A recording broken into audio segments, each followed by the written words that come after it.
The primary focus that we've had is to offer an analytics decision engine for CMOs to help them make better decisions. How do you allocate your money most effectively? And then most importantly, how do you then prove it to CFO? How do you then link that investment to P&L and prove it to finance and to the board, and with clarity, with transparency? That's, I think, one of the greatest mandates CMOs have right now is understanding, am I investing the right amount of money against the right audiences and the right targets to achieve the business objectives? If I have an extra $1 million, do I put it into marketing, into trade funds, or into new product innovations, or things like that? So how do you trade off the resources?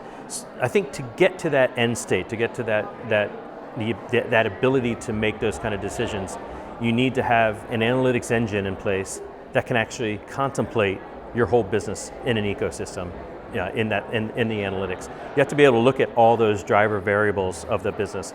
So we're pulling in data from hundreds of sources, terabytes of data, to start to identify patterns in that. So it's not just media, not just marketing. That's the problem that we've seen in the old world of the media business, where they were looking at backward-looking media mix models, or you're looking at silo-centric digital attribution, when the reality is you need to be looking at the entire picture. If someone's concerned about having a job in 6 months, no amount of great advertising is probably going to make you go buy a car. It's so understanding how those things work together with the competition, the economy, things like that, all have to be taken into effect. We tend to work with multinationals that are trying to get much more sophisticated in how they make decisions. They're trying to move beyond these more traditional, more simple things like media mix models or digital attribution or ROI models, to understanding return on marginal investment. Where should my next dollar go? And that's a completely different beast. So what we're finding, like for instance, one of our car clients is looking at this to say, should our next dollar go towards a pickup truck or to economy line? Should I put it into Boston or Denver? Should I move money from this country to this country? Should I put it between brand or trade funds? What's actually driving the business? Which of those activities, those levers, am I able to pull to maximize revenue and balance brand building while at the same time balance sales, which is sometimes at odds with one another. So getting that balance right is typical. So in automotive, what we're seeing is, we have clients where they have dozens of people logging into our software platform called the Market Share Decision Cloud, and they're running war games, they're running scenarios. What if I change this? What if we change this? Just like our insurance clients are using this, if they change pricing in a market or competition changes something, they can go in and run war games and scenarios around what they should do next, where the money should go, and then it moves into the implementation phase. It then goes to the media companies or to agencies to then bring to life.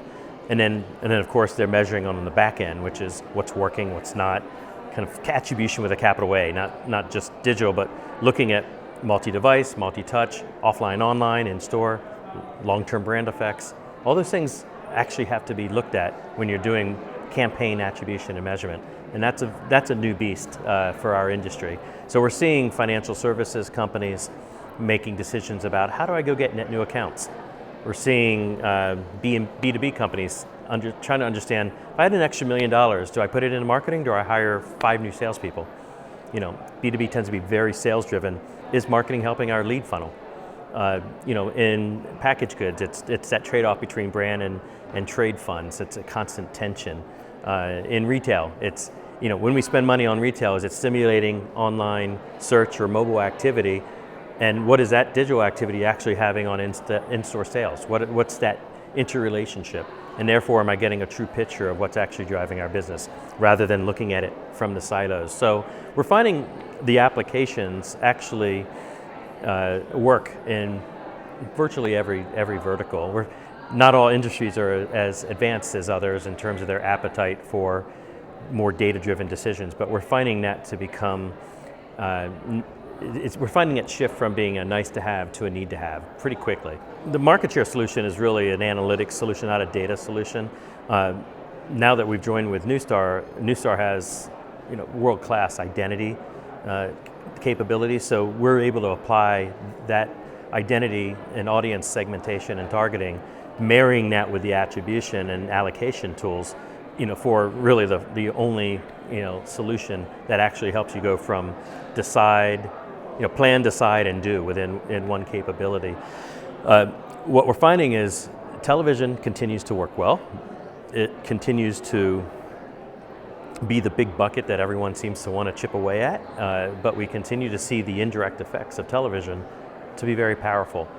So we've actually developed tools that are being licensed by media companies now that actually help their ad salespeople talk not about ratings and eyeballs and soft metrics, but talking about business effects. So if you're at network number one and you want to go in and talk to a CMO about moving money from one area to their network, we can actually use our software to say, this is how many extra cars that company will sell, or here's how many extra cans of soft drink that company will sell.